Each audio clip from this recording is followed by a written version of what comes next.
ದೆಹಲಿಯಲ್ಲಿ ಇಂದು ನಡೆದ ವಾರ್ಷಿಕ ಶೃಂಗಸಭೆಯಲ್ಲಿ ಭಾರತ ಮತ್ತು ಜಪಾನ್ ದೇಶಗಳು ಆರ್ಥಿಕ ಮತ್ತು ಇಂಧನ ಭದ್ರತೆ, ಔಷಧ, ರಕ್ಷಣೆ ಮತ್ತು ಎಐ ಸೇರಿದಂತೆ ವಿವಿಧ ಕ್ಷೇತ್ರಗಳಲ್ಲಿ ಹಲವಾರು ಒಪ್ಪಂದಗಳನ್ನು ವಿನಿಮಯ ಮಾಡಿಕೊಂಡವು.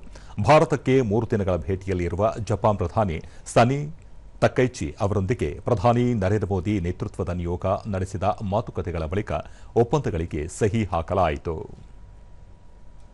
Organization for Metals and Energy Security in the field of geology.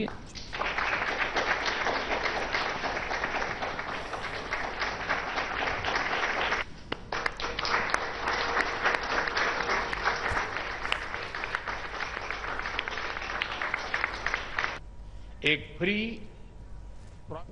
ಬಳಿಕ ನಡೆದ ಜಂಟಿ ಸುದ್ದಿಗೋಷ್ಠಿಯಲ್ಲಿ ಪ್ರಧಾನಿ ನರೇಂದ್ರ ಮೋದಿ, ಭಾರತ ಮತ್ತು ಜಪಾನ್ ಇಂದು ವಿಶ್ವದ ಅತಿದೊಡ್ಡ ಆರ್ಥಿಕತೆಗಳಲ್ಲಿ ಒಂದಾಗಿದ್ದು, ಮುಕ್ತ ಇಂಡೋ ಪೆಸಿಫಿಕ್ ಎರಡೂ ದೇಶಗಳಿಗೆ ಹಂಚಿಕೆಯ ಆದ್ಯತೆಯಾಗಿದೆ ಎಂದರು.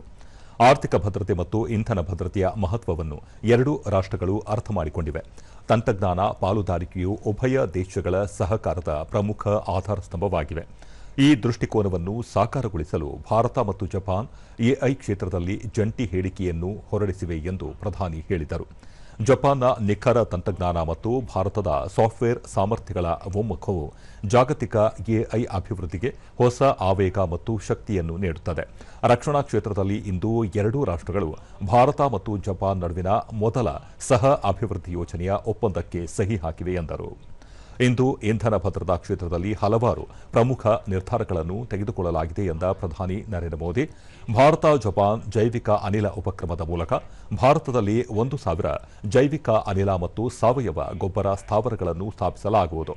ಇದು ಭಾರತದ ಹಳ್ಳಿಗಳಲ್ಲಿ ಸುಸ್ಥಿರತೆ, ಸಮೃದ್ಧಿ ಮತ್ತು ಗ್ರಾಮೀಣ ಜೀವನೋಪಾಯಕ್ಕೆ ಹೊಸ ಶಕ್ತಿಯನ್ನು ನೀಡುತ್ತದೆ ಎಂದು ಹೇಳಿದರು.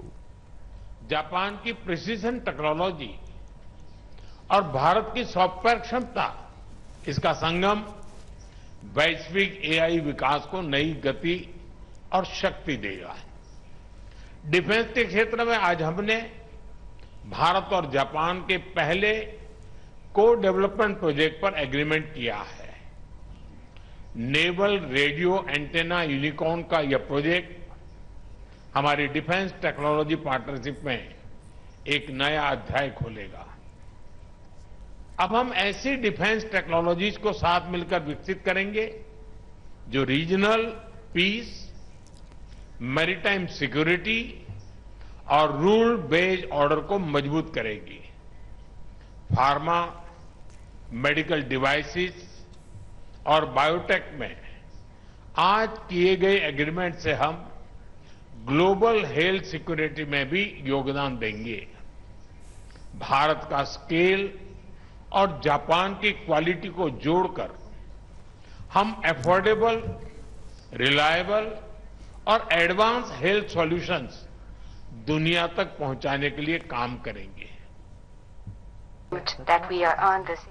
ಜಪಾನ್ ಪ್ರಧಾನಿ ಸನಿ ತಕೈಚಿ, ಜಪಾನ್ ಮತ್ತು ಭಾರತದ ಆರ್ಥಿಕತೆಗಳು ಪೂರಕವಾಗಿವೆ. ಸಾಂಸ್ಕೃತಿಕ ಮೌಲ್ಯಗಳಿಂದ ಆಧುನಿಕ ತಂತ್ರಜ್ಞಾನದವರೆಗೆ ಎರಡೂ ರಾಷ್ಟ್ರಗಳ ಚಿಂತನೆ ಮತ್ತು ವಿಧಾನದಲ್ಲಿ ಹೋಲಿಕೆ ಇದೆ ಎಂದರು.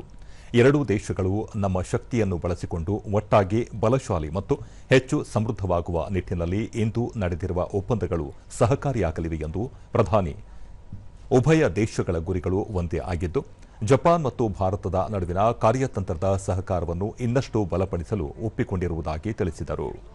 At the center of our cooperation. First, to deepen the strategic cooperation between Japan and India. Our two countries share the vision on the profile of international order we should establish under the current international situation. I recently announced the updated FOIP, Free and Open Indo-Pacific, which focuses on self-reliance and resilience to realize FOIP.